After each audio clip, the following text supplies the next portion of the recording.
Hi everyone, we are here for the Raconte-nous tout number 3. We are with Captain L. What's up, man? Hi, yeah, I'm happy to be here. Thanks for having me. Yeah, that's no problem. That's cool. So today we're gonna talking about you, your career, your personality, mentality, and etc. So to the beginning, make your own presentation. What is your name? How old are you? And where do you live? Oh, sure, yeah. I go by Captain L. My name is Landon. I live in Vancouver, British Columbia, Canada. That's on the west coast for those who don't know. I've been playing Smash competitively since I think I went to my first tournament when I was 16 years old, and sorry, I'm 29 now, so that's been about 13 years. The first events that I went to were for Brawl, and I was pretty decent in region. I think that in some of the power rankings I was ranked like anywhere from 3 to 5, but it was a pretty small scene. Things really picked up in Smash 4, and that's when I started taking the game a lot more seriously, and that's probably when people started hearing about me, because that's actually when I was old enough to travel sort of on my own. So I started traveling a lot more, competing a lot more, practicing a lot more, and I was usually ranked second in my region. I think every single season except for 2 of them I was ranked second. In Smash 4? In Smash 4, yeah, just within the BC scene. So the other players who were ranked around me would have been Big D and Locus, names that you might have heard of. Big D more so for his career in Ultimate, and Locus more so for his career in Smash 4.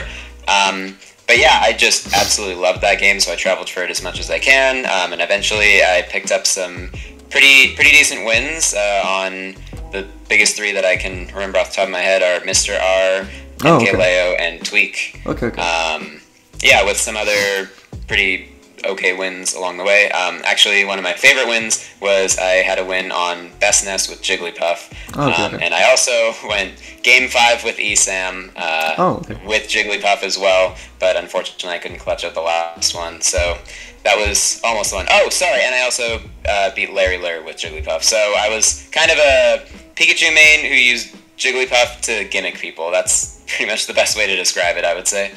Okay, so we're also gonna talk about it during the interview. Just to start with a chill question, how did you discover the video games? How did I discover video games? Well, when I was, I want to say 3 years old, my dad won a Super Nintendo as like a door prize from some work event that he was at. And so my parents set it up for me at some point, and I, being 3 years old, wasn't very good at the game at all. It was Super Mario World was the only one that we had. So I would watch my mom play it, and she was also very, very bad at video games, so it didn't take very long for me to say, okay, wait, let me play, I'm better than you. And yeah, it was all uphill from there, I suppose. I played Smash Bros. For the first time on the N64 when I was 5 years old, which is, I think, right when the game came out. I didn't actually own it right away. I just went to a friend's house after school who played it. But one day for Christmas, I think, my parents got my sister and I an N64, and Super Smash Bros. Was one of the 2 games we got with it, and I pretty much just played it non-stop since then. And then Brawl came out, and I looked up online tournaments near me, and I saw that there was one that was only like a half-an-hour drive from my house, which at the time I considered close. I don't know, now that I actually live in a big city, I would not love to have to drive that far, but yeah, it was all yeah, it was all good from there. So when you start to playing Brawl and Smash 64, you played Pikachu, sorry. Yeah, Pikachu was who I first entered tournaments with in Brawl. Like, when I was still playing casually, I played a lot of different characters. I think, off the top of my head, I really enjoyed playing Falcon, Pokemon Trainer, Lucario, and Kirby. But by the time I was going to tournaments and playing, I guess what I would consider more seriously, I was almost entirely Pikachu. So, did you make a lot of tournaments in Brawl? I went to as many as I could, but we only had one every month in BC, and I never really traveled outside of region to go to events, so I went to as many as I could, but it was still only once a month. And even then, we still sometimes had hiatuses where there would be like 2 or 3 months without a tournament. So for anyone who was around during the Brawl days, you know that it was not nearly as tournament dense as we are lucky enough to have today with Ultimate. Okay. So you consider like a competitive player since Smash 4? Smash 4, yeah.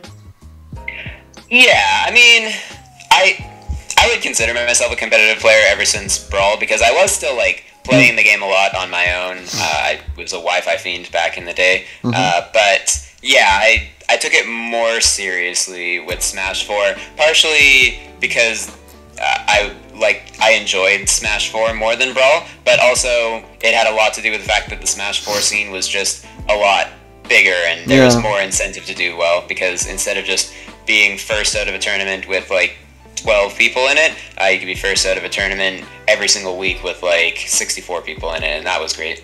Okay, so now we are in 2015. Smash 4 came around. How did you discover this game? Just yeah, I mean, like it was kind of the whole talk of the entire community, right? A new Smash game coming out. I got a 3DS and Smash 4 3DS just for the game, and I went to a couple of early tournaments that were put on by one of the local TOs, and I didn't love it at first actually because they changed Pikachu's quick attack quite a lot. Obviously, in hindsight, I think that Smash 4 quick attack was an absolutely insane move, but at the time I was like, oh, I can't do quick attack cancels anymore. This really sucks. So I tried playing Shulk for a while. But that didn't last very long. I pretty soon realized that, 1, I wasn't very good at Shulk, and 2, Pikachu was actually still very good in Smash 4. So I ended up putting like all my time into him. I would say one of the... Yeah, sorry, the question was just how did I discover Smash 4? So yeah, it was really just like, most of my friends at that point in my life were the Smash community. So I just... It was all that we were thinking about and talking about at the time. Okay. So you started with Pikachu, and when you did your first tournament in Vancouver, right, in Smash 4? How did you play? How did you perform in this tournament? I don't actually remember. Like the first 3DS tournament, I forget whether or not Big D was there because at the time, it was pretty much just him and I at the top. No one else was really doing nearly as good as either of us for the first little while. There was another Sheik player as well who I think beat me in the first couple of Smash 4 3DS tournaments. And I think anyone who remembers Smash 3DS, Sheik was absolutely insane. Yeah. Like, she just had like standing needles into bouncing fish. That was broken, no? Oh yeah, no, that character was insanely broken. But there was also a lot of insanely broken stuff in Smash 4 3DS. I think it still even had Dacus, but it was just really hard to do because it was on a 3DS, of course. But yeah, I don't remember exactly how I did for the first like 3DS era of Smash 4, but once the Wii U version came out, I'm pretty sure that I was getting second at every single event. Always behind Big D, who played a couple of different characters at the time, including DDD, which I had a very hard time beating. But yeah, I was top 2. I don't remember exactly in 3DS, but for Wii U, I was definitely top 2. Okay. So so in the beginning at Smash 4, you was one of the best player of Vancouver and Canada. Okay, so in your Smash Wikipedia page, the first woman who was here, that's the Paragon Los Angeles in 2015. You finish 33 at this tournament. How did you play and how did you perform and what? And that was the first time you came to US for a Smash tournament? Not quite the first time I came to the US. I'd actually traveled to Washington State in Brawl, which is just like a 3-hour drive or something. But yeah, my first time doing any real significant traveling, I don't actually think it was Paragon. I think that it should have listed Evo 2015. Oh, that was okay. definitely the first time that I traveled. Although it might be listed separately because that was Smash 4 with customs. I think I also got 33rd at that one, although it was a larger pool of entrants, so I felt like I did better at Evo than I did at Paragon. And I know that at Evo my losses were to Rain, the Sheik player from Japan, and Fallen, the Rosalina from San Diego. He timed me out with Shooting Star Bit, a fact that neither of us will ever forget, but yeah, Smash 4 Customs was a very wild time. For Paragon, I know for sure that I lost to Zenyu in winner's bracket. Mario player who I'm sure a lot of SoCal residents will know for sure, and I think much of the Smash community knows him as well. He had a while where he was like pretty active on Twitter, being very vocally negative about a lot of stuff. But I love that guy. He's very cool, and he definitely plays it up online for a bit. But I forget who I lost to in losers. So if someone's out there remembering that they beat me in losers and listening to this, I'm sorry, but I forgot who I lost to. Okay, no problem. I had the bracket in front of me, and that was awesome. And that was MVD. Oh, I lost to MVD in losers. Okay, well, yeah. Alright. I've lost to MVD quite a few times since then, so that kind of makes sense why that wasn't like the time that I remember it. Okay, so for actually, sorry, one more thing that I want to say about Paragon Los Angeles. That one was actually a really poorly planned trip by me because we did not fly to Los Angeles. We drove, which is about 20 hours. Whoa, that's a lot. The part that sucked. Yeah, no. The part that sucked is I'm the only driver, so it wasn't like I couldn't even swap out with someone else in my car because everyone else who was in the car with me didn't have their driver's license.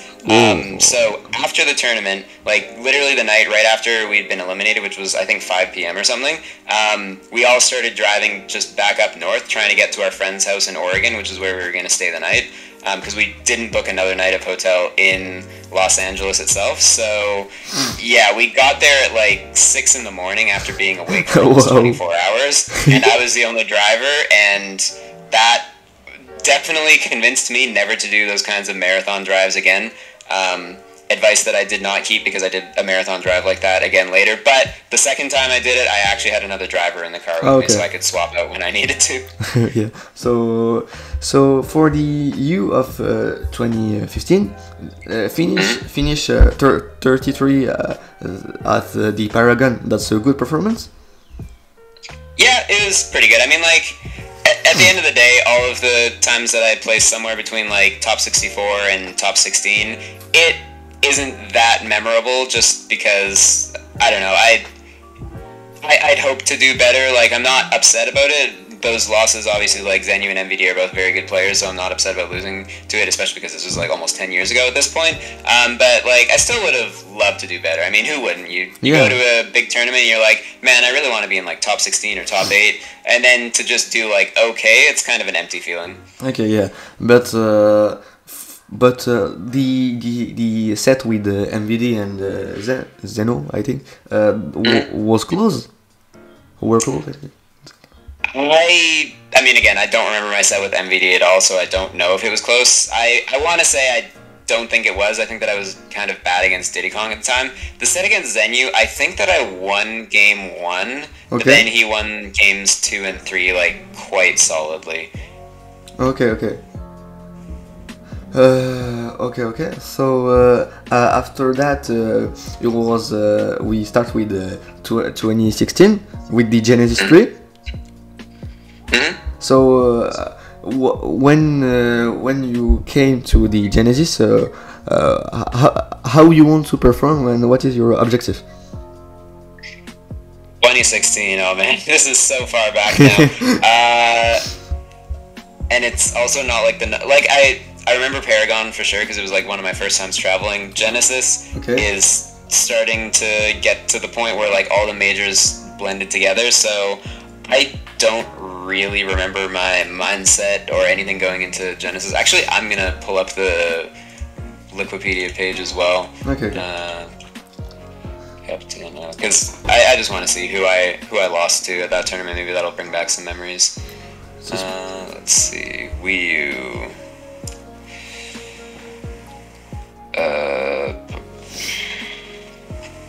Y is... Okay, I'm not seeing Genesis 6. Oh, sorry, no, Genesis 3 it was, right? Okay, wait. Genesis 3. I only see my performance there in Smash 64, but I guess that reminds me, yeah, I did play Smash 64 at that event. Oh, okay. Yeah. Anyway, I don't remember anything about Genesis 3 for Smash Wii U. Okay. I don't remember if it was that Genesis or the Genesis after it, but one of them was the reason I quit Smash 64. Let's see if I entered it in Genesis 4. Okay, no, it was Genesis 5 was the reason that I quit Smash 64. Okay. And that was just because I think at that tournament I played against like only 4 sets or something, because they do round robin into waterfall or something, or Swiss into waterfall, and like every single set that I played was against a Pikachu, and I was just like, man, I do not enjoy fighting this matchup in in Smash 64. So yeah, but for Wii U, I don't remember anything about Genesis 3. Sorry. Okay. And NP, you make a top 64.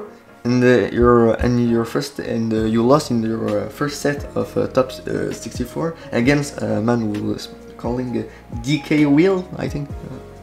Oh, I lost to DK Will. Okay. Oh, I think I remember that. He hit me like with a really deep back air off stage. Okay. That just completely surprised me. That was, I think, before Donkey Kong even had the ding dong patched in, so like, no Johns, I just got like really outplayed by a matchup that I should have won really easily. Okay, they are that was in stream. It was not on stream. No. Okay. Yeah, and I forget. I think. Oh, so that was back when Tweak played Bowser Jr., and I think that I was waiting to play the winner of either Tweak or DK Will. Oh, okay. And yeah, and so DK Will beat Tweak and then beat me, and I think I remember watching that set thinking, oh, I know how to fight against Bowser Jr. This will be really, like, a good matchup for me. Okay, so... Yeah, because one of my close friends plays Bowser Jr. in Smash 4, at least he did at the start of Smash 4, I think he switched to Sonic later, but yeah, so that was a matchup that I was really well versed in. I didn't have very much DK experience, and then I had to play against DK Will, and I thought to myself, oh, DK, he's just like a big heavy, I'll just overwhelm him, and I definitely could not just do that, and I got swatted out by DK's like very long arm and leg hitboxes. Okay. So you make in 2016 top 64 at the Genesis 3. That's I think the second biggest, largest event in Smash Bros. This year. That's a good performance, no? That's pretty good. Yeah. I mean, as always, wish I could have done better, but glad I didn't do worse. Yeah. But that's a thing who is when you came at a tournament, if you don't win, they are always a part of yourself that say I could be better or something like that. Yeah. Okay. You always had this competitive spirit. Yeah, I would say so. I mean, I don't know. I don't think anyone really likes losing, especially when you put so much time and effort into something. So it's always a little bit bittersweet when you do like okay at an event, but not super great, you know? Yeah. I think there are no one who love to make to lose, but there are some person who are more touched and influenced maybe by by some loss, you know? Right, yeah. And I think that over time I've definitely come to accept more losses as like a learning opportunity instead of seeing it as some kind of indictment on my skill. But yeah, back at the time I was like a hot-headed 20-year-old or something, so it was not as easy to take the losses, I would say. Yeah, and this mentality change, your mentality changed about the loss since when? I would say since 2020. Okay. Like, obviously there was a long period with no tournaments due Also to with the COVID quarantine, and right? yeah. Yeah, exactly. So that was really when I did like a whole lot of rethinking, and I had actually like soft quit Smash right before Okay. COVID happened, but I felt the itch to come back right around March 2020, but unfortunately there was nothing for me to come back to, so I just spent a year practicing and thinking about the game and what I actually want from it, and when I mean, I guess this is something we'll get into later, but yeah, the mentality shift that I've had has been a lot more accepting of losses. I still don't like losing. I think no one really does, but I'm definitely more open to growing from losses instead of just feeling bad about them. Okay. So in the beginning of in the beginning of 2016, you finished the high school, right? No, I actually graduated high school. Oh, okay. So that was your last years at high school in 2016. My last year of high school was 2012. Okay. My last year of university would have been 2017. Okay, so you were at university in 2016. Yes. Okay, and that was not difficult to make to pass exam, to work, to do the what you have to do in university, and also make a lot of Smash tournaments. Yeah, no, I didn't think that it was too difficult to do that. For a lot of 2016, I was actually doing co-op work experience thing, which is basically a 9-to-5 job anyway. But I did not find it difficult to juggle that and Smash. Actually, sorry, I'm thinking back now. It was a little bit harder in 2016 specifically because I was still living with my parents, which was like an hour in traffic, like an hour and a half away from where my office was. So that was like 3 hours a day spent just sitting in a car driving, and then the 8 hours of work, and then by the time you get home, that's like 11 hours out of your day already gone, right? So there wasn't a whole ton of time for practicing then, but during the times where I was actually taking classes, it was a lot easier to juggle Smash in school, just because I don't know, I never spent like tons and tons of time studying. I would always kind of do what I needed to get a good enough grade, and then play more Smash afterwards. And especially because at the university I went to the same university that like a lot of the top players in the region went to. Big D, Len, Firefly. Oh, that's cool. Yeah, exactly. No, so we literally had a Smash setup that we would sometimes just play at the university. Oh yeah. So, but in this year, you didn't had any time to take a rest or something like that? Sorry, what do you mean by take a rest? Just chilling. I mean like chilling. No? Oh yeah. I mean, I would say that I kind of chill all the time. I don't feel like I need specific time to chill. Oh, okay. Yeah, I don't know. Especially, obviously, it becomes a little bit harder to find time when you're commuting all the way home, but also living with parents is just a lot less stressful in general because, you know, I just complained about how I had to spend 3 hours in traffic every day, but in exchange for that, I don't worry about paying rent, and like half the time my parents make dinner or whatever. So, you know, living at home, obviously I'm happier. I've been moved out for like quite a while now, but it was nice. There was a nice charm to it for sure. Okay. So this stuff that you think that you don't have to take, you know, you don't feel that you have to take some time to chill or something like that. That's you know why you are like that? Sorry, I might have misspoke. It's not that I don't have to take time to chill. It's just I don't feel like I need to make intentional time to chill because. Okay, that was natural. That was natural. Yeah, and I also I work in software development, which I don't think is that stressful of a job. So yeah, it's not like by the end of the day I'm exhausted and I just need to like kick back and relax or something, because I don't really feel like I'm super stressed or overworked during the day anyway. Okay. I understand. I understand. So we gonna re-talk about the Smash now. Your next biggest tournament in America was the Evo 2016. You were just one set. You lost just one set before the top 64. At this moment, you remember what is your feeling at that moment?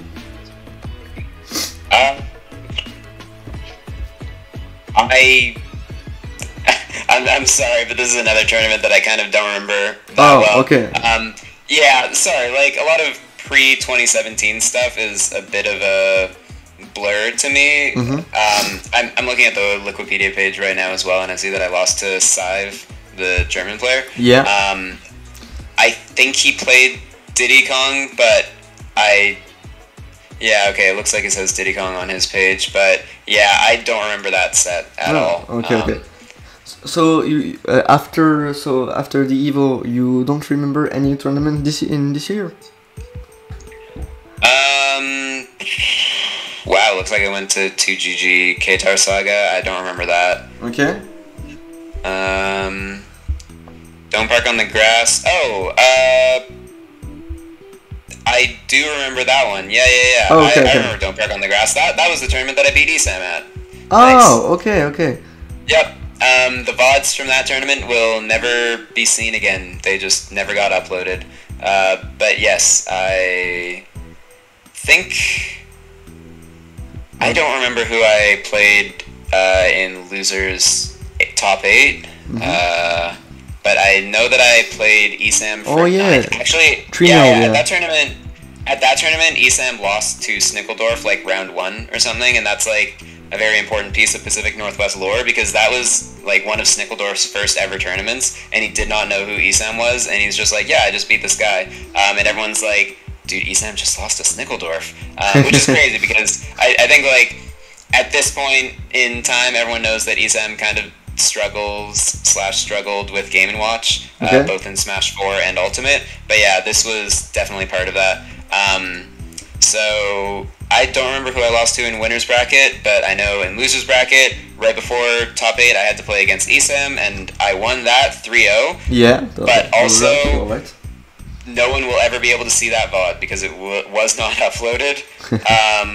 So you'll just have to believe me. Trust me, guys. It was a 3-0. I got a jab block. You are you are right. I have the bracket in front of me. Yeah, that was 3-0.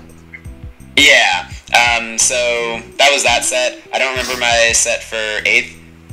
But I do remember that I lost to Exodia right after that, and I was really upset about that because Exodia and we play a lot, and we kind of traded back and forth many times. I think that at the time, I felt like I was really favored to win that one, so losing was quite upsetting. But at the end of the day, Exodia and in the time since then, like especially in 2017, 2018, we became like best friends. I would travel to his region like all the time. He would travel to my region all the time. So yeah, I was sad about that. But again, it's another guy who I became like super good friends with later. So it's not the end of the world. It's not like it's someone who I never see and I just got one chance at them and I lost and I was really upset about that. It was more like the beginning of a very long-lasting friendship / rivalry. Oh, so okay, so final in the end that was good stuff. This meeting. Okay. And so you said me before that you put your Jigglypuff against ESAM, yeah, right? No, this tournament against ESAM I went all Pikachu and I won 3-0. It was at I think Flatiron instead that I went Jigglypuff against him. That was after? Yeah, Flatiron 3. Yeah, I'm seeing that. Okay. That was April 2021. Okay. Where I went so much Jigglypuff that tournament. That was the tournament that I beat Bestness with Jigglypuff, and I think I tried Jigglypuff against MBD, and it didn't actually work, but I think it was closer than when I went Pikachu. And also, I went Pikachu game 1 against ESAM, and I lost that. So then I went Pikachu for the rest of the set, I went Jigglypuff for the rest of the set, and I lost a close game 5, but we were 2-2 in games in Jigglypuff Pikachu, so I kept thinking to myself, like, man, if I'd just gone Jigglypuff all 5 games, maybe things would have been different. Yeah, that was when? That was April 2018. So, Okay, what was the name of the tournament? Flat Iron 3. Okay, It was a smaller one, but I see it here on the Wikipedia page. Okay, now we are in the Don't Park on the Grass. You beat Isam 3-0 in Pikachu Ditto, right? The Ditto with Pikachu or some other characters is hard stuff or easy stuff for you? I really like the Pikachu Ditto in Smash 4. I think it's a really fun matchup. I don't think that Pikachu has like a lot of kind of gimmicky cheese strats like a lot of other characters in Smash 4 have, so it feels like a very just good old honest matchup. There's a little bit of like fishing for down tilt jab blocks, but at the same time, just don't get hit by that DI up or tech. But yeah, I always enjoyed the Pikachu matchup. It's just that there weren't very many other Pikachus for me to play all the time. So yeah, I didn't have a whole ton of top level experience, especially because there were pretty much 3 really good North American Pikachus in Smash 4, and it was myself in Pacific Northwest, top left corner of the continent, Isam in Florida, bottom right corner of the continent, and also Rydia, also in Florida. Rydia? So the 2 of them, Rydia. I so don't the know 2 of this them were a lot closer to each other. I don't actually know how much they played with each other, but I'm sure they went to more of the same tournaments. Whereas myself and Isam or Rydia only ever crossed over at like the really big majors, which weren't as frequent. Okay, so if that was an easy matchup for you, why did you start to play Jigglypuff against Isam after that? It was at Flatiron. I felt like he had just gotten a lot better at the matchup. Okay. He might have been better at the matchup, but also I think that day in particular, I was really just having a Jigglypuff day. Like I was having a lot more success with Jigglypuff against a lot of people. So this tournament was the Jigglypuff version of Captain Owl, right? Yeah, really. I mean, like I don't know. Sometimes you just can't really describe it. Like your mindset that day, for one reason or another, just like lends itself a lot better to a particular character. And that day was just a Jigglypuff day for me. Okay. So after that you lost again Exodia. So you like you said me before. Finish 5th at this tournament. That was a good performance for you. Yeah, I would say that was quite good. I think that I was better than I was expected to get. Like I remember being seated like 9th or something. Okay, so make top 8. That's cool. So if you are seated, so that one, obviously, I'm still a little bit upset that I lost to Exodia, and I don't even remember who I lost to in winners bracket. It might have been one of the Donkey Kongs, but I was happy overall with 5th. Okay, so now we are in the end of 2016. You remember what was your rank in this year in Canada? Oh, in Canada, I don't remember. I don't even know if Canada had like a power ranking. I know that in British Columbia, I would have still been 2nd because I think I was 2nd on like every single BC power ranking except for 2 of them. Yeah. You're right. Yeah, I don't remember if Canada had a ranking. And honestly, from thinking back to that time, the Canada rankings were really weird because East Canada and West Canada basically never played against each other. Like the country is huge, right? So how did they make the ranking if they never play against all the players? That's why it's such a weird thing to rank. Like you kind of have to infer things from like, oh, this player beat this person at this tournament, and he usually beats this guy. So no. It didn't make any sense at all, which is why no one really took the Canada ranking seriously at the time. And even to this day, like there's a bit more crossover between East and West Canada, but it still doesn't really make sense to rank it as a cohesive country because like BC, the players from BC, we play against Washington and Oregon and stuff all the time. We even play probably against California way more than we play against East Canada, just because the distance from Vancouver to California is a lot shorter than the distance from, say, Vancouver to Toronto. Yeah, so that was a very weird way to make a power ranking, yeah. Yeah, exactly. Okay. So after that came 2017. Something special happened with Smash or something else in this year? This was just the year that I definitely did the best. In Smash 4? Yeah. Oh, okay. Oh, sorry, no, I lied. No. 2018 was the year that I did the best in Smash 4, yeah. 2017 was just another year of, I guess, doing pretty well. Like, sometime in the middle of the year was when I finished university and started working full-time. Okay. And also moved out in 2017, so I guess that was like the changes to my personal life. But as far as Smash goes, I was still kind of more of the same. I'm looking through the list of all the tournaments, and none of them jump to mind as something that was like really, really impactful, important memory for me. Oh, actually, sorry, I lied. The MK Leo saga. Yeah. Oh, no. Okay. Oh, I'm remembering things. Okay. I got it now. So Game Tyrant Expo 2017. Okay, GTA. I did not actually do that well, but that was the tournament that one of like the most important sets to me happened. Oh, okay. It was against Salem, the Bayonetta player. Yeah. I timed him out. No, I didn't time him out game one. I almost lost due to timeout, but then got like a back throw on the Smashville platform that killed him super early and barely won with like some small number of seconds left. And then game two, I was about to 2-0 him. He had a slight percent lead, but he like burned all of his specials and then had to land on the stage with like a ton of lag. And I hit him with an up smash like as there was 1 second left on the clock, and the up smash would have killed, but the time ran out and he just barely didn't die off the top. And then I lost game three. So that would have been considered like an absolutely insane upset at the time, because Salem I think that was when he was like entering his era where he was doing extremely well. Yeah, he won Evo at this time or something like that, I think. Yeah, exactly. So like that got a lot more eyes on me than I had before. So even though I'm looking at it, I only got 33rd at that tournament, I definitely remember feeling very good about how I did there. And then MK Leo Saga, I think I had the exact same situation happen with Salem, where it was another, this time instead of in a best of 3, this was in a best of 5, and I barely lost game 5.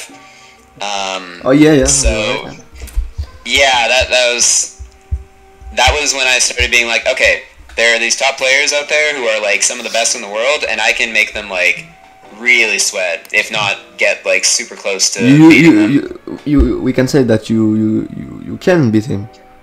Exactly, yeah, I could have, like, if beat them. One or two things had gone differently, I definitely would have, or I could have won, right? So, yeah, that was when I started to get a lot more confident that I'm not just like pretty good in region, I'm actually like a bit of a threat on the world stage. Okay. And then Port Priority 2, that was mostly just players in region. I think that there were...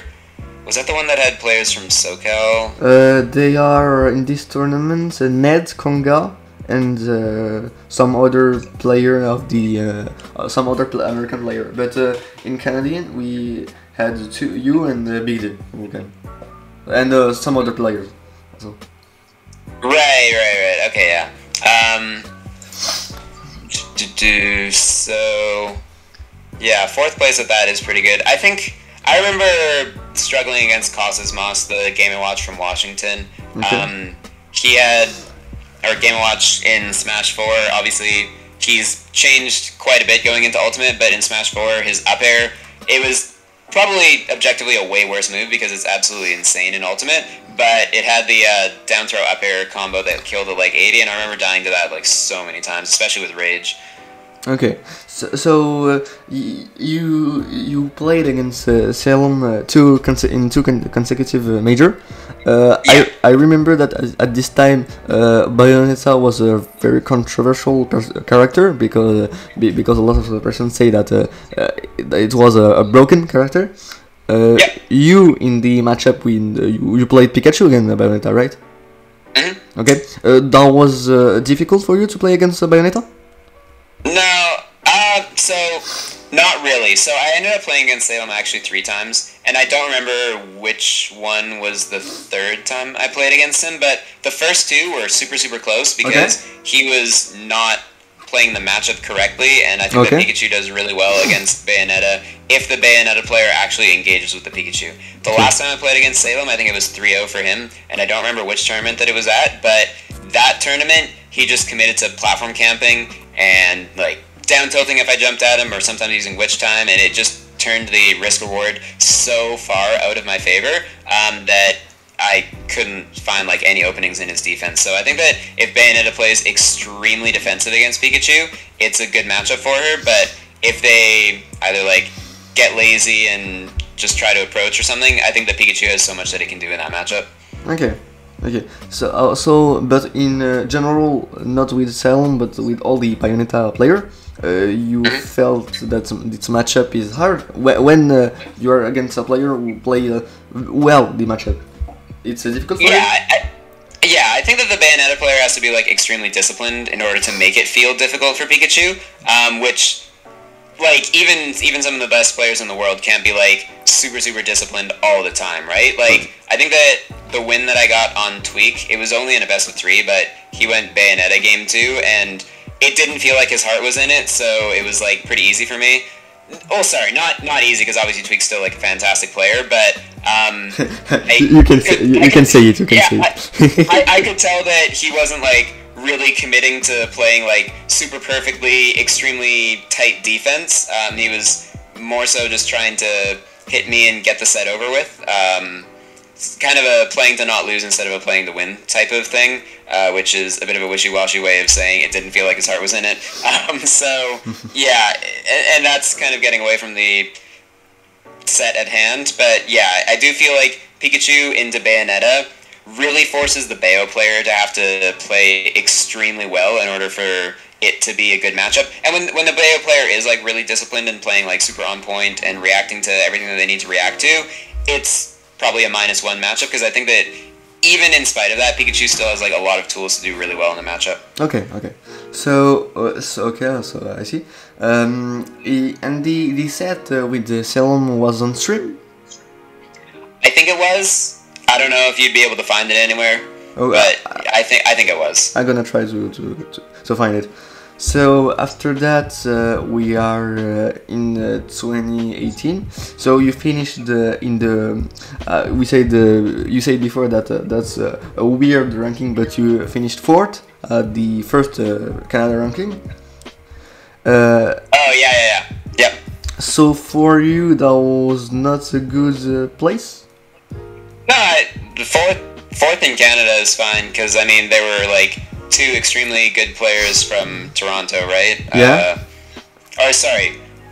Two extremely good players from East Canada, one from Toronto, one from Montreal. So I wasn't upset about being ranked 4th. Okay. And in general, the poor ranking, not just in Canada but in the entire world, that's something that you give them a really big importance, or that's the stuff that you are like that's not very important. I just want to focus on my game and some stuff like that. No, I definitely cared a lot about the worldwide ranking, the PGR at the time, right? Yeah. I didn't make the 2017 one, that's for sure, but yeah. I know that the first one that I got ranked in was the middle year 2018 one. Yeah, that was it. So we're gonna continue with the 2018, and with the Genesis 5, you make top 32. That was maybe your best place at this time at Genesis. Yep. And that's a good performance for you? Yeah, that's pretty good. I see here that I lost to Sinji, and yeah. I think I remember that was when I started to really hate playing against timeout characters. Okay. I'm pretty sure that he timed me out at least 1 or 2 games that set. Okay, well, that's not very cool for you. Sorry? So that's not for the mental your mentality. It's something hard when your opponent taunts you or something like that.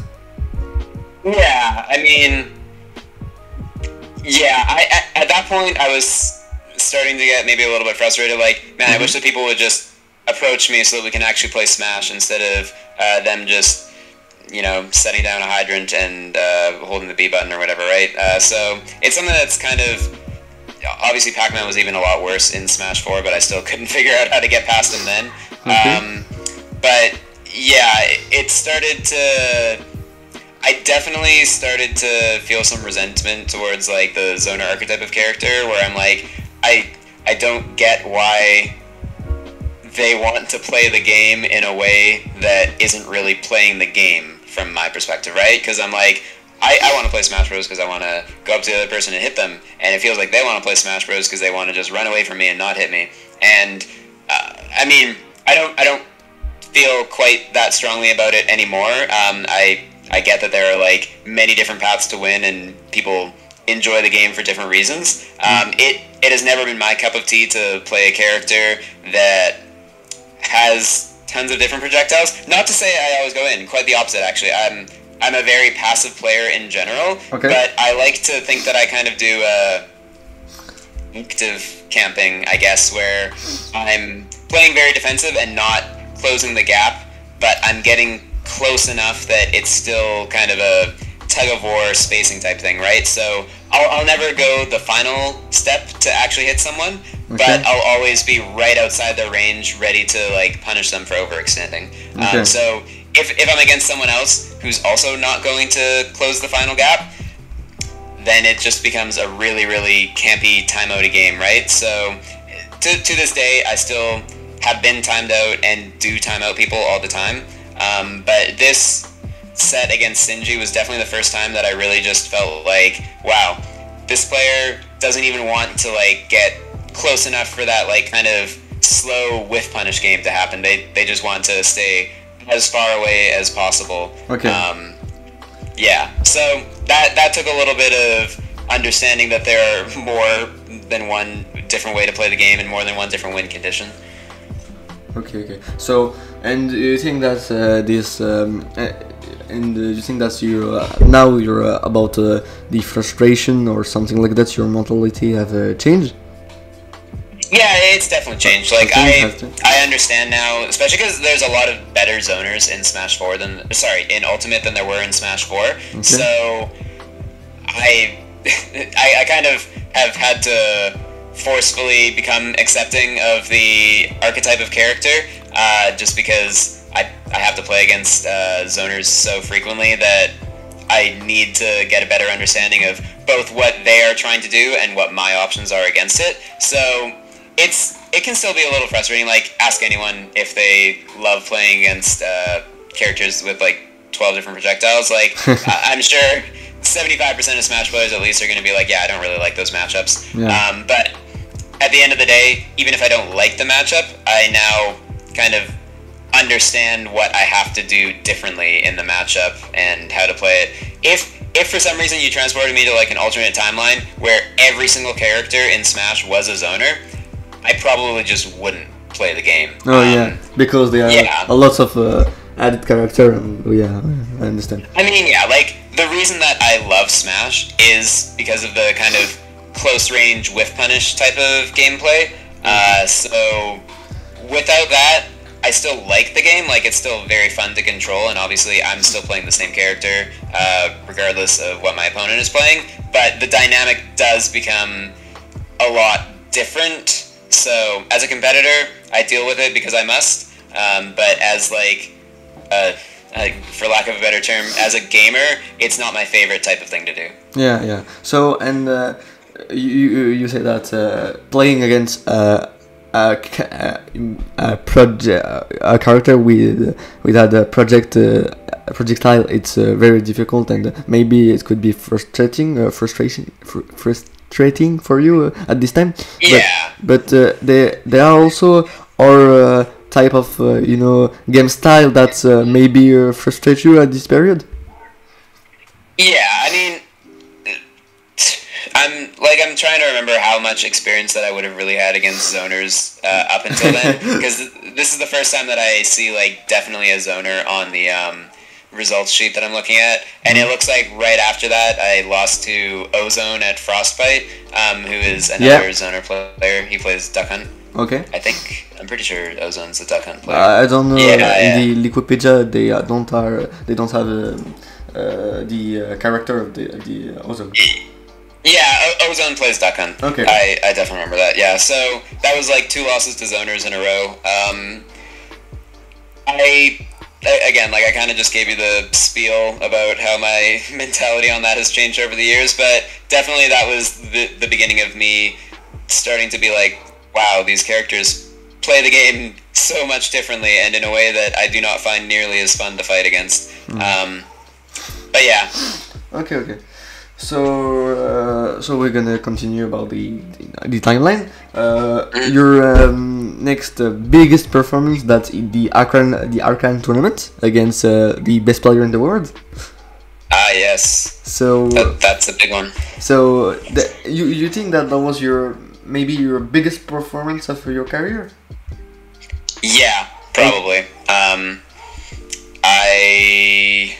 think I lost earlier in bracket than I was supposed to. I feel like I went into that as the either 4th or 3rd seed, and I lost to Chag. Yeah, you alright?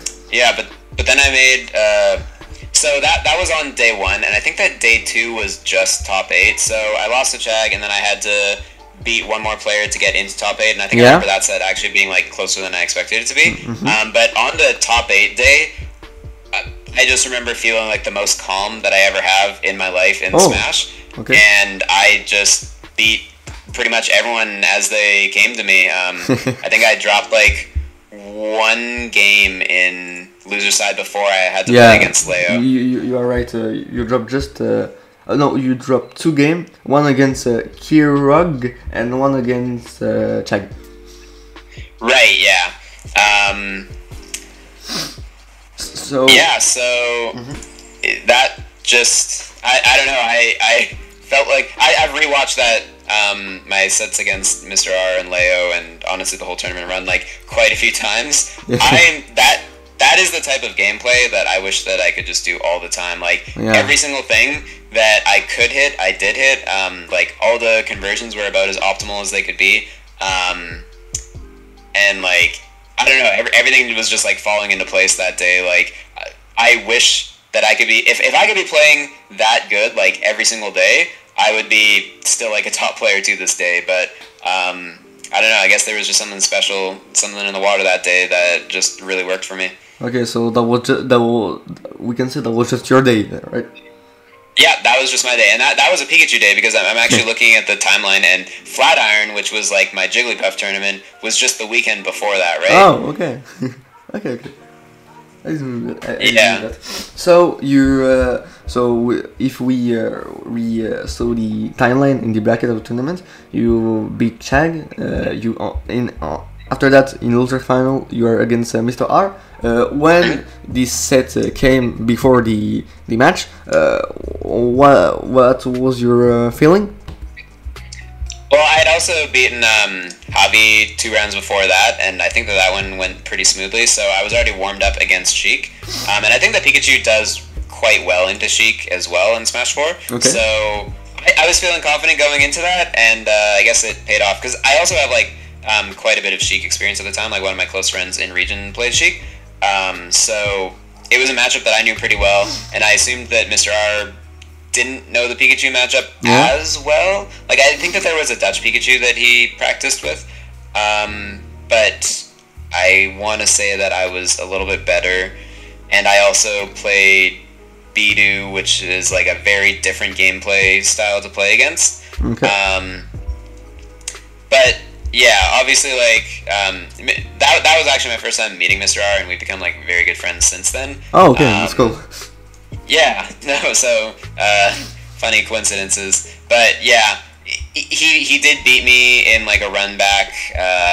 It looks like a couple months later at Smash and Splash. Yeah, so he beat me later, but this set at Arcane, it was very dominant for me. I remember. Yeah, okay. So after you beat him 3-0, and after that you came in the final against the best player in the world. And Okay, so now I'm going to just ask you that if you could, if you remember, tell us how was the set and the game per game.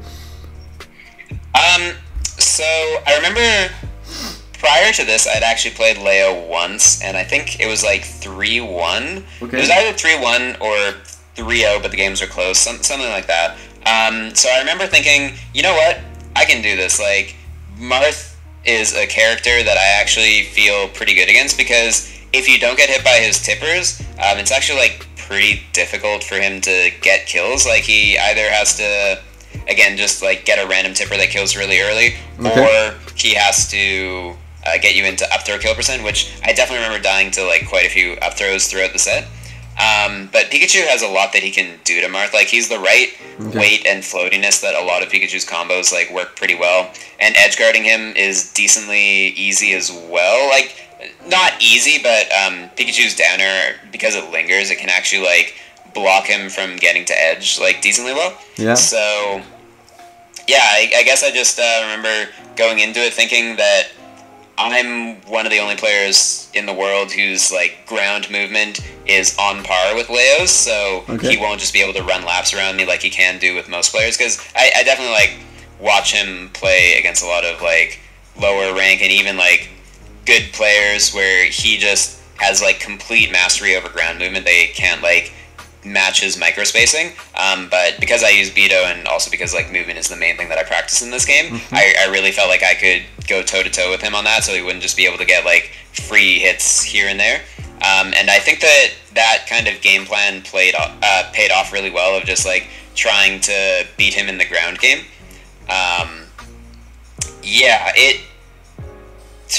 Game by game, you're saying? I think I won game 1, lost 2 and 3, won 4, won 5. Okay, so I think that's how it went. Something along those lines. Okay, so so at this time you beat him. After winning the first set and reset the bracket, what was your feeling? It's weird because on the one hand, I felt like, wow, I did it once, I can do it again. But on the other hand, I think that I had kind of like achieved such a huge goal, I would say, where it's like, wow, I just beat the best player in the world, where I sort of ran out of steam because like all of a sudden it was like all that pent up anxiety like during the last set was like all of a sudden released, and I'm just like, yes, I did it, but I have to do it again. So that changed things. Also, he obviously switched to Lucina, which I just kind of said how I think that Marth can't really kill unless he gets a stray tipper, and I think that Lucina, on the other hand, does get a lot more stray kills. Obviously, they're not quite as early as the Marth tippers, but because Pikachu is like really tricky to hit, and honestly, like because I was intentionally very tricky to hit, I think that Lucina just had a lot easier time swinging in. It doesn't really matter how she hits me because it'll still kill it like a decent percent regardless. So you were just like in the first part you said, oh, I beat the best player in the world, but in the other part you are just like you were just like, oh, but that's not finished. I have to play again. Yeah. I mean, obviously I was still ecstatic with the result either way. It would have been nice to win the whole thing, but you know, one set is still pretty good. Yeah, and if you now you can go back in the past and replay the second set, you gonna be change something in your mindset before play? I mean, yeah, I guess so. If I could go back in time, I don't think that I would be able to win the first set even because I haven't practiced Smash 4 in a while. But if I could go back in time and replay the second set, obviously, I mean, you can't do any worse than getting 3-0'd. Okay, so but just with the when I say go back in the time with your Smash 4 level at this time, so and at this day. Oh, right, yeah, okay.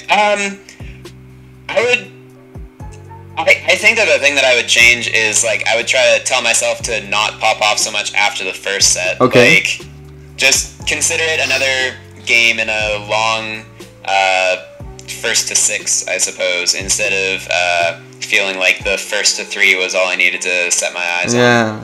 So at this time, you say that yourself. Oh, okay, I did it. But you think that if you at this time you say you say also that but I can and I have to play and like that, and again you could maybe win this second set. Yeah, I mean maybe. I think. Yeah, I don't know, because I also do think that Leo was playing better in the second set. Yeah.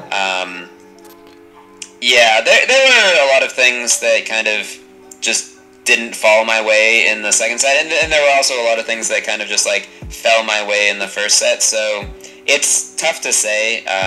Obviously, as much as Smash and fighting games in general are like a skill-based thing, there's no actual like randomness involved for the most part. There is still some like unreactable situations where you're just trying to make the highest percentage play, but it doesn't always play out right. So there were definitely situations where like I made what could have been a bad play in set 1 and it ended up being a winning situation, and there were obviously situations in set 2 where I made like what could have been a good play, but it ended up not working out for me. So yeah, I'm definitely not upset with how the sets went as a whole. And from that point on, anytime that I played Leo after that, he went Lucina against me. So yeah. I like to think at least that I was one of the players who was able to force Leo off of his Marth. Okay, and that could be maybe the Lucina matchup? Yeah, the Lucina matchup, I think the Lucina definitely does better against Pikachu than Marth does. Okay, so that could be the reason that why you lost the second set. Also, if you add the fact that you in your head you were not thinking about the second set. You were just thinking about I beat the best player in the world. Yeah, like it definitely all contributed. Yeah. Okay. So now you had make the best performance of your career, and that was the end of maybe your last big performance. You did some other big performance in Smash 4, like finish at 9 and CEO or something like that. Yeah, 9 as CEO, that was the other really big one, because at that tournament I beat Mars and Tweak. Okay, yeah. And that was a close set, Sim, or no?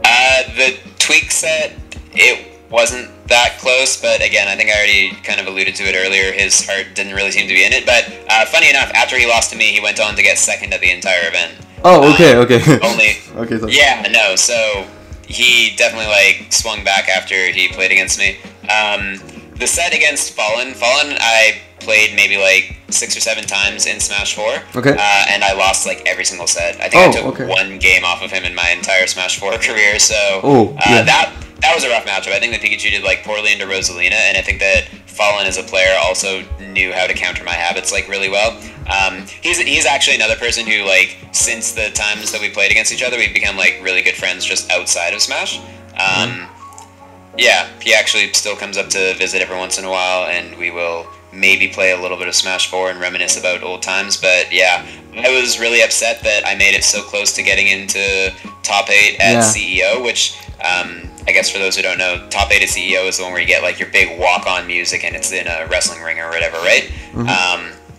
So CEO, that's one where like 9th place is way different from 8th or 7th place.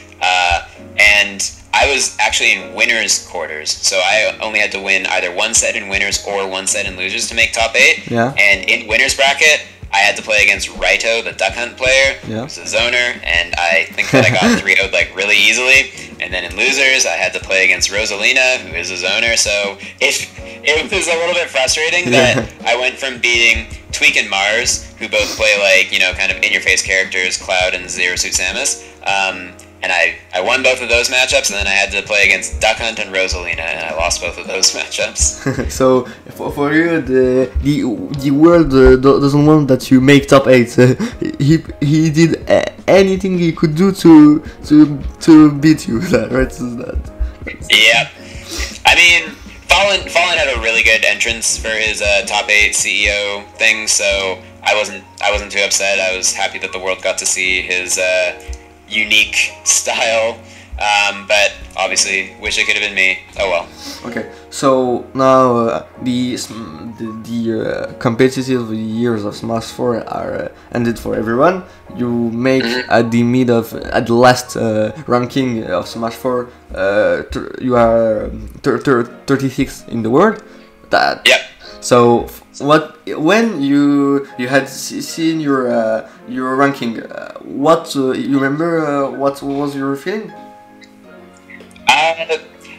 Okay, it was actually a little bit weird because this was my first time being on a ranking, and it had been something that I'd set my sights on for like a really long time. Okay. And I remember getting the ranking and just thinking, okay, that's okay. I could have done better. Okay. So it was a weirdly hollow experience where it's something that you think that this is like your one main goal, and when you get it, you'll be like so happy, and then you finally get it, and it's just like immediately like, okay, what's next? What do I do to get better than that? So I don't know. That was also a little bit disillusioning because I'd always kind of like viewed the PGR as this like pantheon of like incredible players who are just like so much better than like everyone else in the world, and they're so awesome, blah blah blah. And then like to finally get ranked on that, I was just like, oh, one, everyone who I'm ranked around, they're literally just like people. They're just dudes playing video games for the most part. And two, I just didn't feel that like accomplished being on it. I was like, man, I could have done better. Yeah. I want to do better. So I don't know. It was interesting. It wasn't the last time that I was ranked on a worldwide ranking, but it was definitely the last time that I considered that to be like the end goal in and of itself. Nowadays, I'm kind of more like, I just want to be better so that I can do better, so that at every individual tournament I can like get more wins and feel better about my gameplay. Okay. But yeah, it took a little bit of reflecting to actually realize that having your name on a list is not going to immediately like bring tons of happiness and solve all your problems. And okay, but for you at this time, you deserve a better ranking, or that was right? No, I think 36 was about right. I actually had a lot of losses to people who weren't ranked in that season. It's just that I also had a lot of wins against top 10 players, which was Tweak Leo and mdrr at the time. So yeah, it was weird. I definitely don't envy the ranking team because I know that everything that's like 30 to 150, like you could make any ordering of the players and it would be somewhat justifiable. The rankings are only really like obviously ordered from like 1 to 30. So being ranked 36, it made sense. They could have changed the algorithm slightly and I could have been like, I don't know, 30th or 28th or something. They could have changed the algorithm slightly and I could have not even been ranked. So yeah. Okay, so after that, Smash Ultimate came around, and you started with Pichu, right? Okay, so when the game was here, how and why did you choose to start with Pichu? I thought that Pikachu was weird and unintuitive, and I didn't like that his Nair was multi-hit. So I tried Pichu instead, and early on I just saw a lot more success with him in like friendlies and local tournaments. So I was like, yeah, this Pichu character seems like really broken. I think I'm just gonna put a lot more effort into him. And obviously, I think a lot of people remember that Void got second at Genesis. So Pichu, definitely seen as a very, very good character in early Smash Ultimate. Who knows if he would have actually stayed that good? because he ended up getting nerfed, right? Like, very significant. Probably some of the biggest nerfs that any character got in Ultimate. Yeah, and so and also I have another question about that. When Ultimate came around, what is the feeling about the change between the Smash 4? I definitely didn't like it at first. Okay. Okay. To this day, I would still say that I prefer Smash 4. But I've come to accept Ultimate for what it is. Yeah, I don't know. I think that there's a lot of good changes in Ultimate. Like toning down Rage, certainly I don't think anyone's going to complain about that. But it just lost a lot of distinct Smash qualities, I think. Like, the movement, not being able to run through characters, I think is a bad change. The ground movement being, like, vastly oversimplified. Like, removing pivots and making it in my opinion, too easy to dash dance. I think that those are both, like, kind of bad changes that really diminish the importance of having, like, well-practiced ground movement.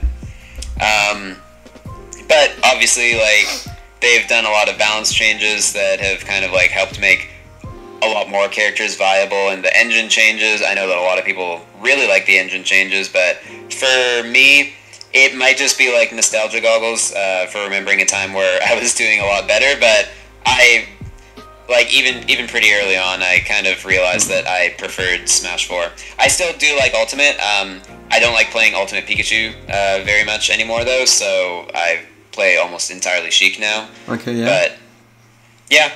So okay, so also another question before we're gonna start about before we're gonna talk about your performance in Ultimate. You said me before in the beginning that you have a punish game style. If you describe it like that, yeah, that's right. Yeah, like with punishing, right? With punishing, okay, yeah. So you think that it's maybe more easy to play with this game style in Ultimate? No, I think it's much easier to play with punish in Smash 4. Okay. Just because in Ultimate there's just very little lag on, like, almost anything, right? So it's harder to see the opponent throw out a move that doesn't connect and then, like, punish it on reaction. It almost has to be, you need to, like, preemptively expect where they're going to whiff a move and already commit to punish it before you actually see the move, which is definitely, like, an important skill and, like, something that a lot of players have gotten extremely good at. It's just not as much my cup of tea. I like doing it on reaction and having, like, very safe spacing tools. Like, Pikachu's down tilt in Smash 4 is just my favorite game, or my favorite move in Smash, period. Like, I love that move so much. I think it does so much, and I think it's so fun to play with. And I just don't think that there's, like, a really comparable move in Ultimate. Not to say that Pikachu's down tilt isn't good in Ultimate. It's still, like, a fantastic move, but the engine just doesn't allow it to be used in the same way that I felt like you could use it in Smash 4. Okay, yeah. So that's the reason that it's more easy and better that you play that have a with finish game in Smash 4 between Ultimate. It's maybe the reason that's why you prefer Smash 4. Yeah, I would say that's probably the easiest way to describe it. Okay, yeah. So okay. So now we're gonna talking about your first performance in Ultimate. So your first tournament that I could see in the Wikipedia was the Don't Park Race 2018. Mm-hmm. You make fifth at this tournament. For you, that was we can say the first tournament for everyone. What was your feeling?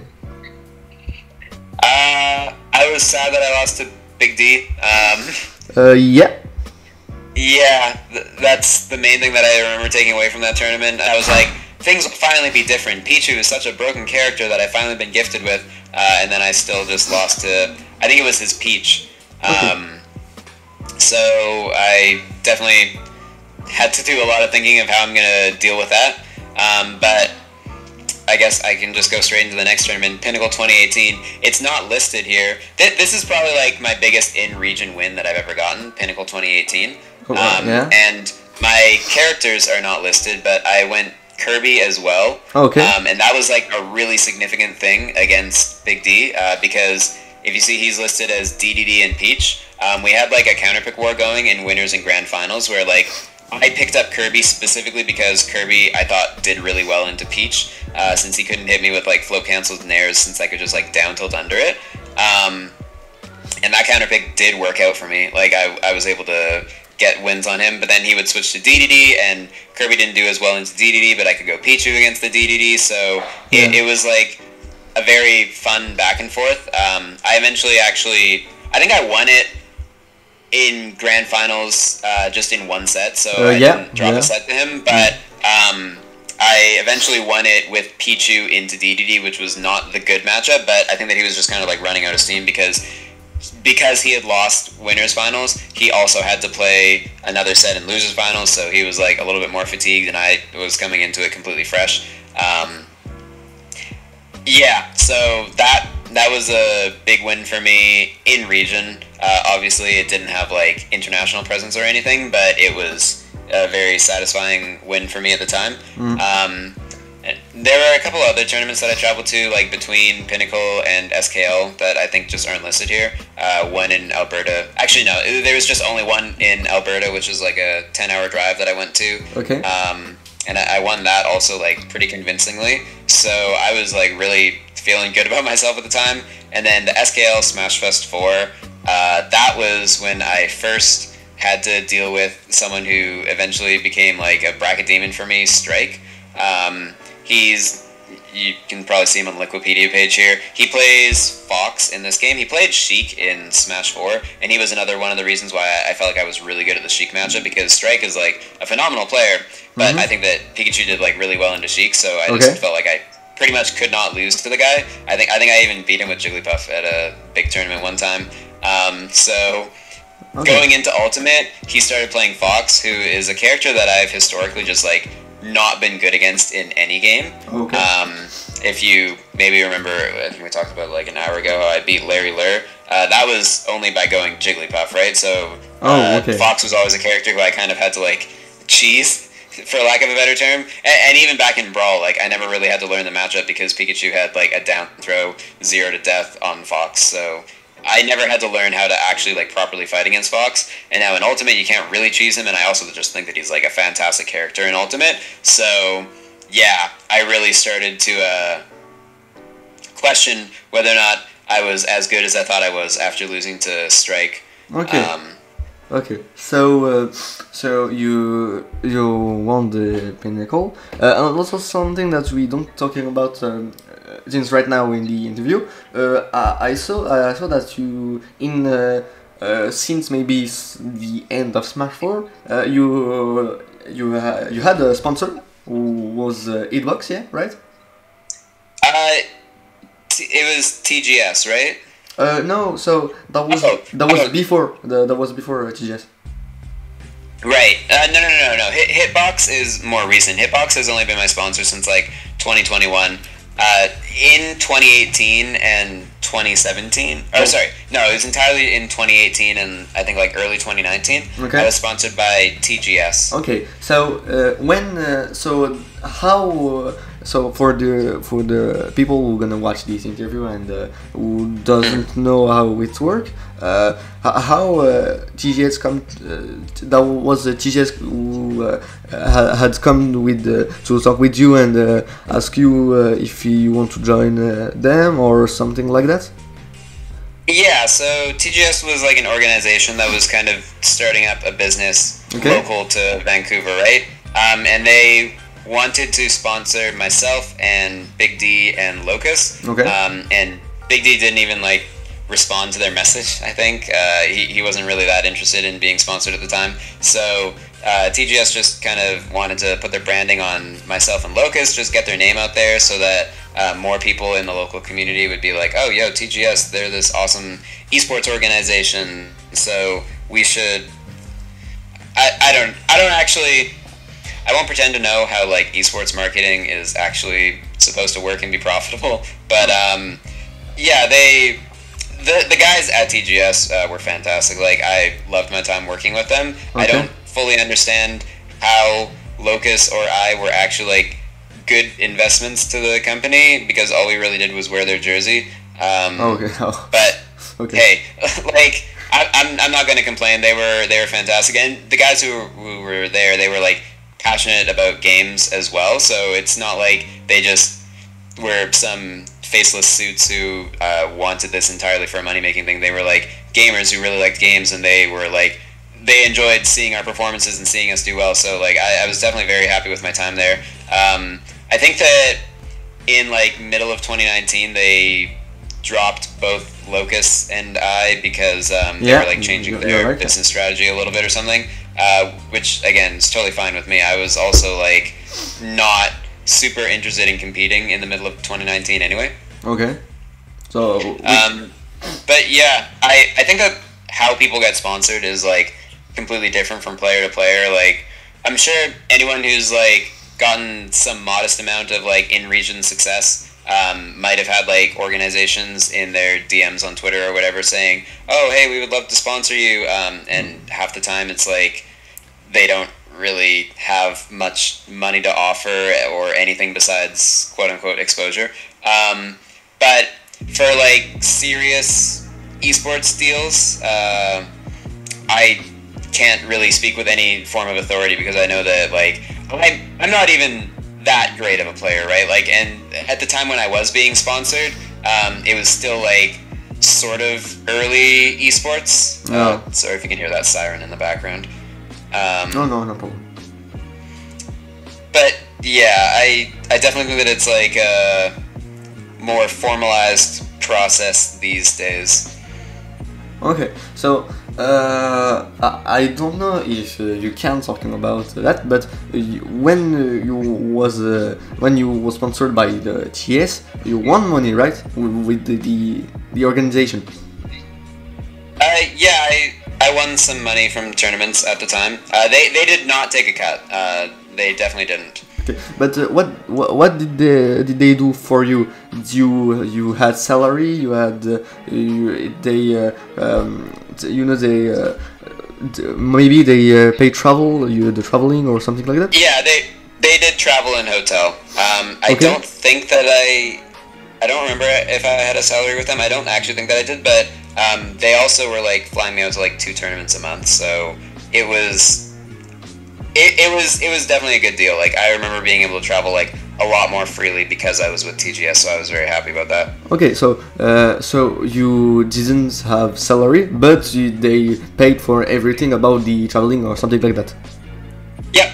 Okay. Flight, hotel, and any kind of like incidentals like meals or Ubers to and from the airport. So yeah, it was definitely a fine deal. I was very happy with them. They were good to me. Okay, so since you was sponsored by sponsored by TGS, you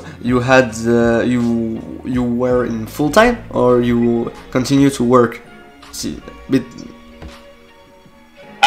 I actually quit my job around the end of 2018. I wanted to go like full time in Smash Ultimate. Okay. And I did for a little bit, but then like in the middle of 2019, I got another job again in a different software firm.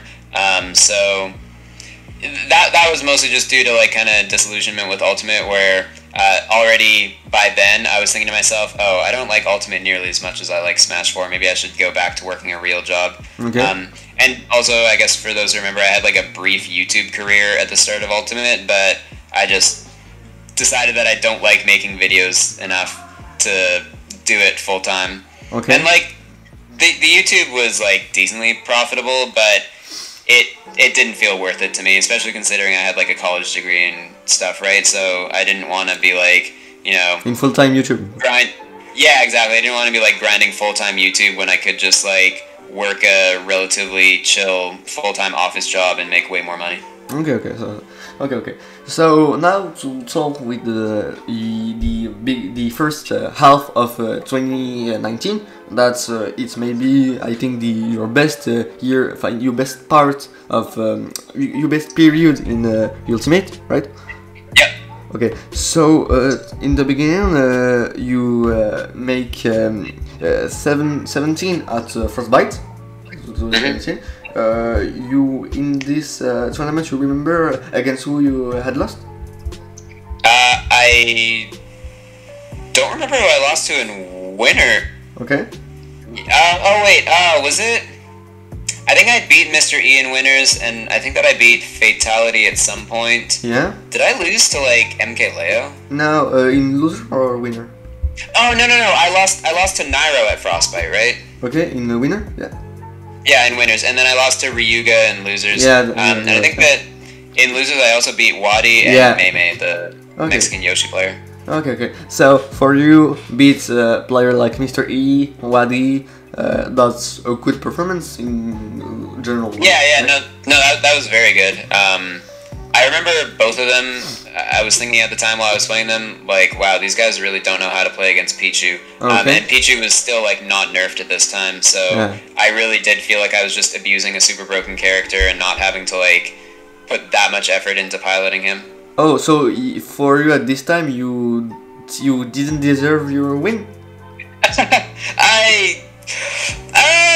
I mean, I was playing a really broken character on release, and I wouldn't say don't deserve, because I don't really like to frame it like that, but I was certainly taking advantage of a character that was, I think, very easy to pilot at the time, and very, very strong. Yeah, but everyone can choose Pichu, and that's I don't think that everyone could make 17 at Frostbite 2019, right? Yeah, that is fair. I remember at the time there were tons and tons of Pichu players. Like, you would just walk through the friendly section, and like Pichu's neutral special where he goes Pichu, that's just like really high pitched, and you can always hear that like all the time. It'll cut through all the background noise, right? So I just remember going through friendly setups and just hearing Pichu, Pichu from like every single setup. Yeah, I know that. But we can't say that you didn't deserve it. It's maybe that was broken, and in fact that was broken. But they are also in part of working and talent and something like that for all this win. So after that, your next biggest performance was at the maybe at the Battle of BC. Yep. Okay. That was when I was like sort of switching to going Pikachu. Yeah. Why did you start to change? Oh, I think that Pichu had been nerfed at that point. Okay. Yep. So that's it. Yeah, Pichu was nerfed, and I was like, oh, let me think of a different character. But also, I was just starting to, because I played the game a lot, right? Because I wasn't working at the time, so I did just have a lot of time to play, and I was sort of realizing that Pikachu was still like a very good character. And this was when like ESAM was first starting to like really push his Pikachu as #1 propaganda on everyone, and obviously he was like still doing like very well. So I was seeing that and being like, yeah, okay, Pikachu is really good. Dash attack is absolutely insane. Yeah. Yep. So I started practicing more Pikachu and started doing better with him. So I switched to him. Not better than I had done previously with Pichu, but like better than I was now doing with nerfed Pichu. Okay. So after that, we had the Kawaii-Con. So you finished third. You remember against who you had lost? Fourth, right? In loser, you had lost against Larry. Yeah, I lost to Larry, and I think go on to lose multiple times against Larry. I do find Wolf like a pretty difficult matchup. I think that there was like some kind of consensus at the time that Pikachu must do well against Wolf because Pikachu always does well against spaces in every game. But I never felt that way. I always thought that Pikachu Wolf was a really tough matchup, especially just because his Wolf's up smash was like such a good anti-Pikachu spacing tool. Yeah. Like you can't really poke around with down tilts because up smash can scoop you, and like if you try to back air his shield, you can like up smash under it sometimes. So it just felt like my normal game plan against Wolf was like very stunted, and also Wolf is just like a extremely strong character. Like he could just go for down smash at ledge when you're quick attacking, and because Pikachu has like a really bad 2-frame hurt box, sometimes you just die at like 50. Okay. So after that, you had the Guess on My Level 2019. Right? Yeah. So that's not maybe your biggest performance in the game?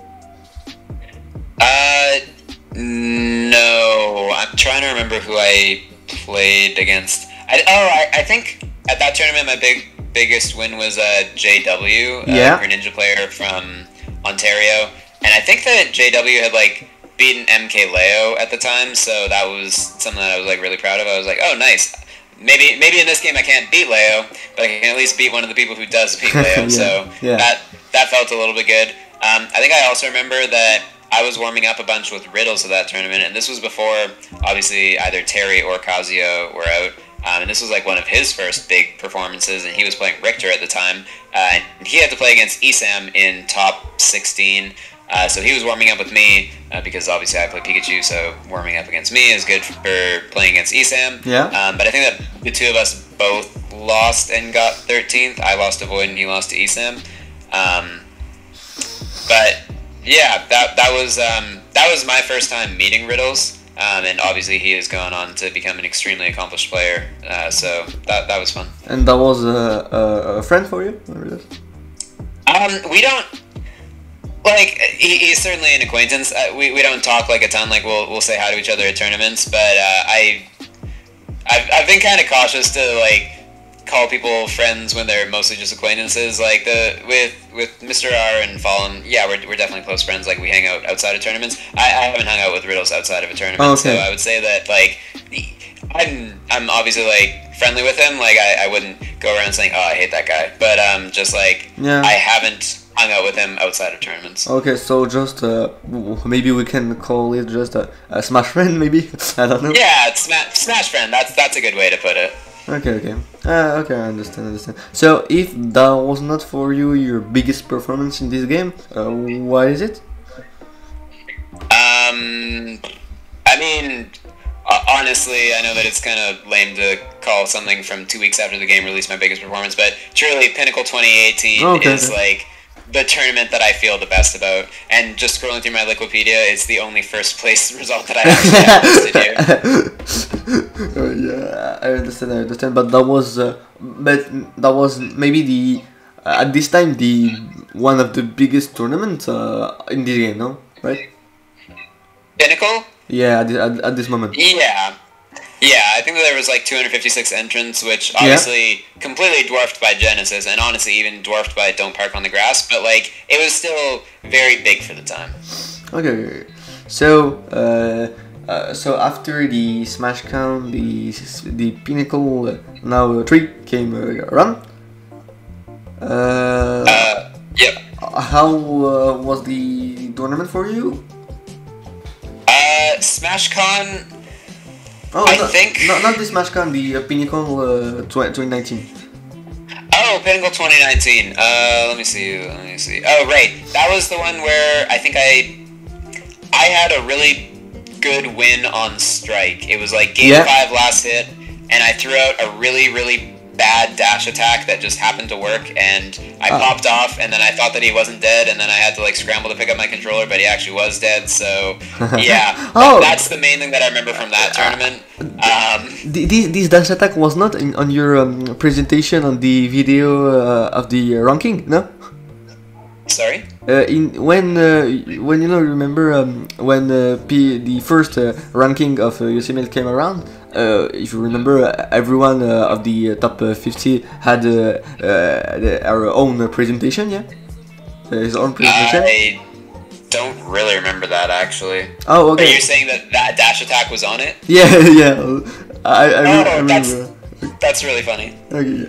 So okay, in your very close set you win strike, and after that you play against Pandarian, Yep, and I lost that set. I think the only game that I won that set was on Kalos. Yeah.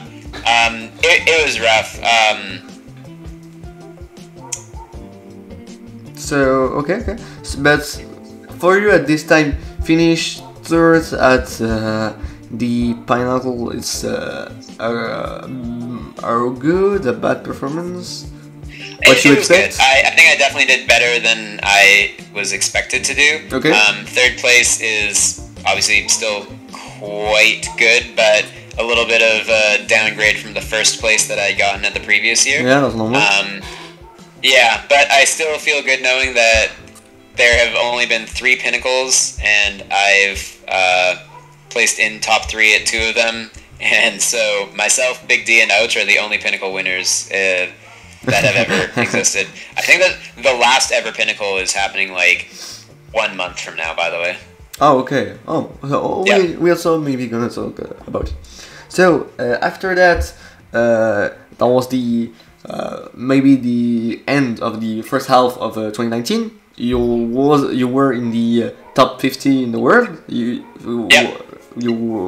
were ranked 15, right? 15, right? Yep, barely ranked. But honestly, at this time, what was your feeling? You think you don't deserve it? You deserve it? You deserve better? Maybe, you know? I'll just be completely honest. I didn't feel like I deserved it. Okay. One of the reasons that I made top 50 was because I had a win on Puppet, who That was when? at the time that was, I think, at Frostbite. Okay. So I didn't even remember mentioning it because Puppet was like, I don't want to make this sound like shade, but like Puppet was not like very good when I played against him. Okay. And then later on, he went to like top 8 some really big tournament Yeah, and got like really big wins on people. Yeah, so retroactively, my win against Puppet became like a super high value win on the PGR, but at the time it was like not that special, you know? So Oh yeah. I felt like I really benefited from the fact that the rankings were so volatile early on.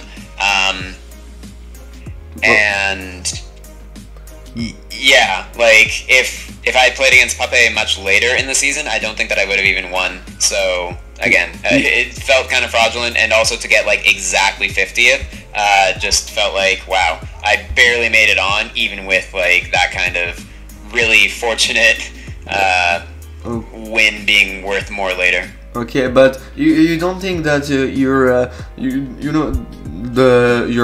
your performance at maybe Frostbite, Get on My Level, Pinnacle 3, and some other tournament like that with a win with some other big players, we can say, like Wadi, like GW and some player like that. You don't think that this win could explain your ranking?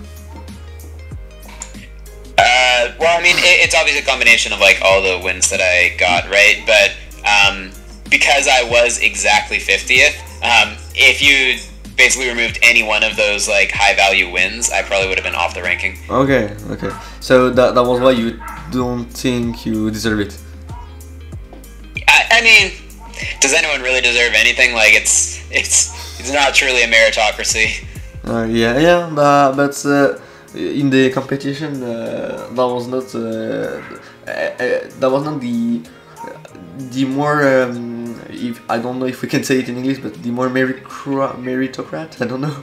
Right? Yeah. I mean, I think that an individual tournament is like it's obviously on merit because you either win the set or you lose the set. There's no questioning that. But when it comes to like algorithmic rankings, it really is just up to the whims of like however they design the algorithm, whatever they decide to prioritize, wins over consistency, blah blah blah, or sorry, peaks over consistency, stuff like that. So there will never be like a truly objective ranking. It's always up to like what the panel at the time decides is important. So I don't know.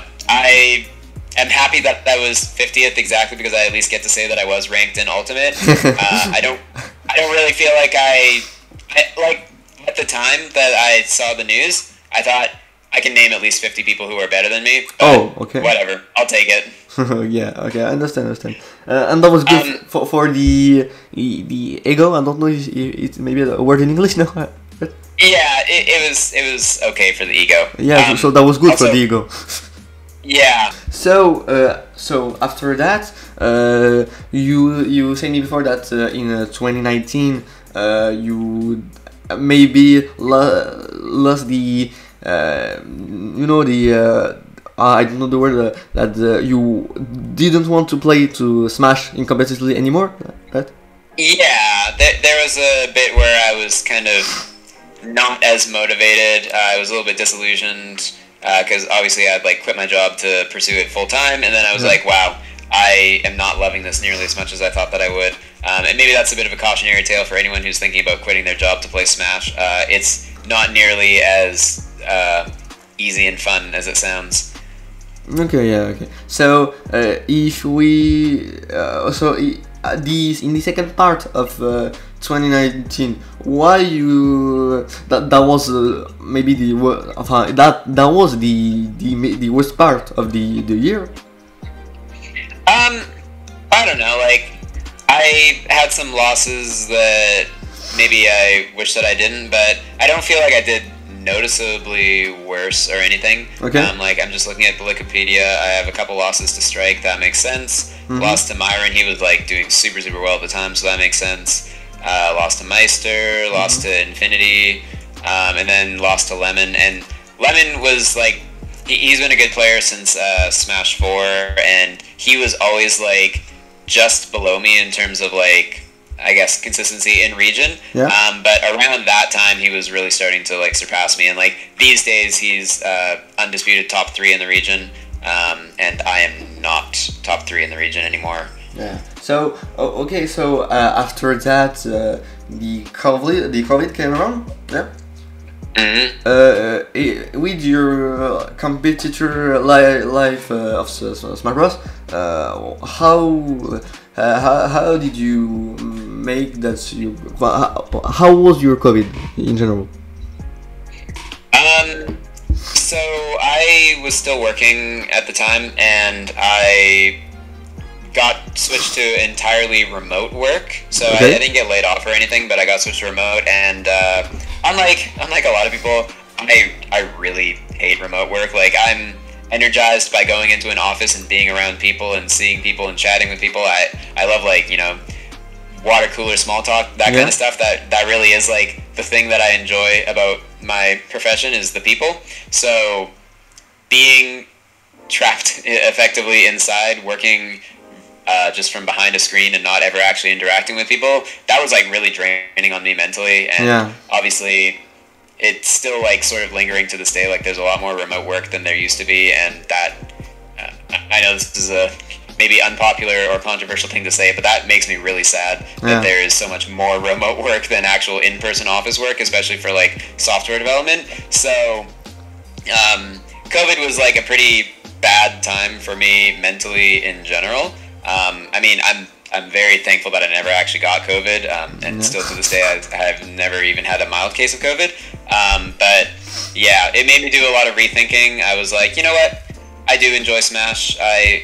I would like to still play, but maybe not like quite as seriously as before. And again, that's also maybe partially just because I was feeling like really isolated from not being able to like go and see coworkers and stuff. So I'm thinking like, wow, how am I gonna go see people and actually like have fun and hang out? And the answer was go to Smash tournaments still, right? So like once tournaments started rolling around back in like 2021, I still wasn't working like an in-person office job because like offices were still like very closed up, and that was something that was actually really frustrating to me, that like everyone was so resistant to going back into the office, even though I was like, man, it's fine, just like come to work, come see me, come hang out with me, come be around me, right? So going to a lot of Smash tournaments was definitely a way to still be around people and feel, you know, like I'm socializing, like I'm hanging out with my people. Yeah, I understand. So maybe when when the Smash community could restart to make some tournaments, that was maybe a little bit harder since the return of the offline tournament. If we talk about just the result. Yeah, I mean, I basically didn't play Wi-Fi at all, and I know that a lot of people were grinding Wi-Fi a lot during the online era.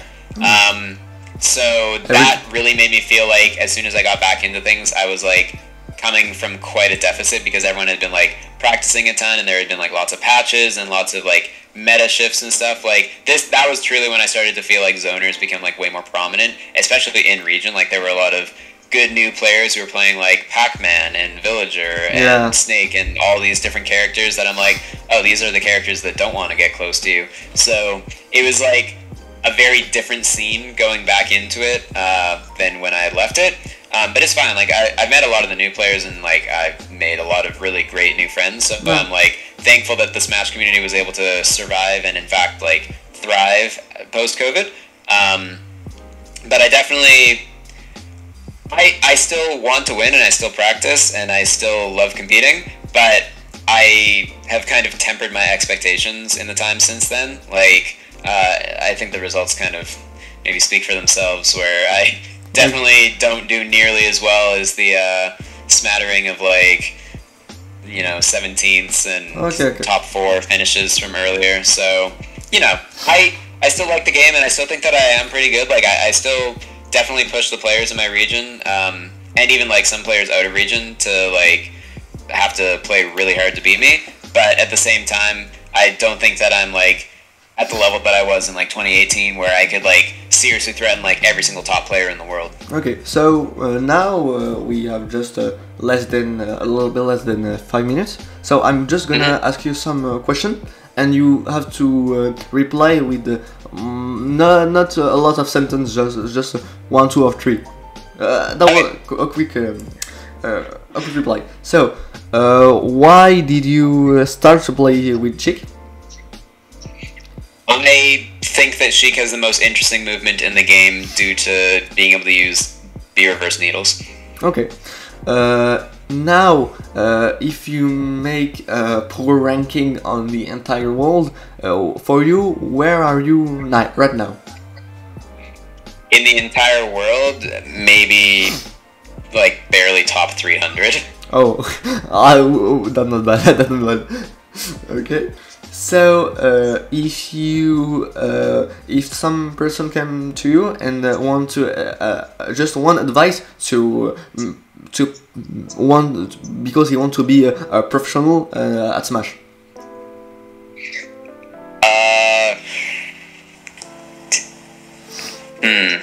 Let me think. A bit of advice because I want to be professional. I guess I would say have a backup plan. I know that a lot of people think they see their favorite content creator and they're like, oh, this person makes like so much money and their entire living and career is Smash. I can do that too. But they gotta understand that like those people who really have made it their professional career, they're a vast minority of people who have tried. Like the majority of people who try don't make it a career. So make sure that if you are going to pursue it, have a backup plan. Okay. And we have just now 2 questions. After the COVID, what was your best performance? Best performance post-COVID?